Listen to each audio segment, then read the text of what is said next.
Well, we went 4-1, which is not bad. That's way better than I do with like Jund or Grixis most times. So I guess we got that going for us. So the big takeaway here, I think, is that despite my deck certainly not being optimal, this is like my first run through with this archetype. We still did pretty well, and I think that's just creatures and some removal spells and just being proactive. Like, you're going to be able to beat a lot of decks in Modern just by being proactive, and you can have bad matchups, but as long as you have things like a random Scavenging Ooze or a random Kentucky or whatever, like, you're going to be able to win games, and like your opponents are going to mulligan, their decks have fail rates and stuff, and as long as you have crappy Voice of Resurgences, like, maybe you just beat them down. I don't know. Like, Voice was not particularly good in any of the matchups I played. Like, fine against Mono Blue Tron. It's probably like B plus A minus against Mono Blue Tron because they have counter spells and Oblivion Stone and stuff, but like that's really not the way that you're going to beat them most of the time. And then it's just like, okay, we played against Affinity twice and Dredge and Mono White Soul Sisters, and it's just like, man, Voice is just like kind of blank cardboard in those matchups, and we still managed to win 4 of our rounds, which I think is pretty impressive. But Tracker looked great.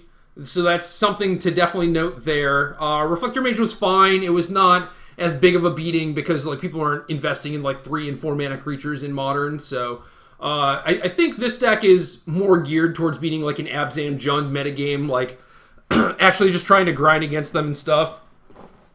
Spell Queller did not look great, but I also wasn't putting my opponents under much pressure. Like, starting the game with a Grizzly Bears or a Kitchen Finks or whatever is like not a great way to go about things. So like this deck ends up playing like more of a longer game, and maybe I should build my deck more with that in mind. So maybe things like Eternal Witness would actually be good.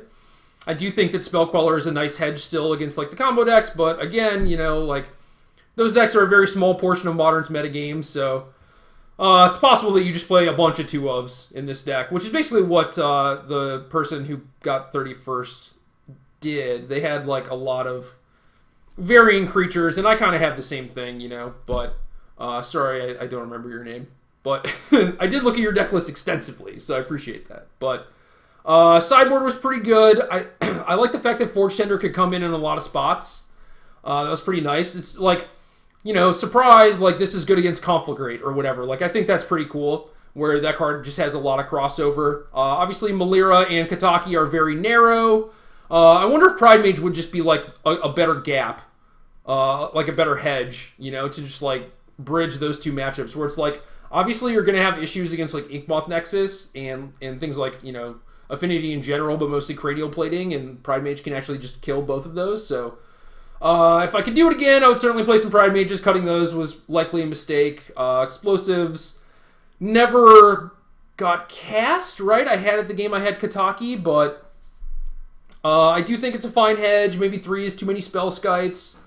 Maybe the Dismember is not really worth it when we have Reflector Mage also. So we could clean up the sideboard a little bit, maybe get some slots. Also maybe get some slots in the main deck. So overall, this was a lot of fun. I wish my deck had a little bit more power to it, but as far as like casting Collected Company in Modern, it didn't really disappoint me. It ended up going pretty well. Also, maybe Third Township. Township was great. It was just like the card that I wanted because all my creatures sucked every game. So I don't know if that's indicative of this deck not being very powerful, or not being very good because it's not very powerful, or just the power of Township is huge. I think it's probably somewhere in the middle. But maybe Third Township, if we can do that. Maybe if we have less things like Voice and Reflector Mage with Forest and stuff like that. So deck can be cleaned up a little bit, but definitely has legs. So thanks for watching, everyone. As always, I appreciate it. Hope you enjoyed. Hope you learned something. And I'll be back next week with some more cool Modern decks.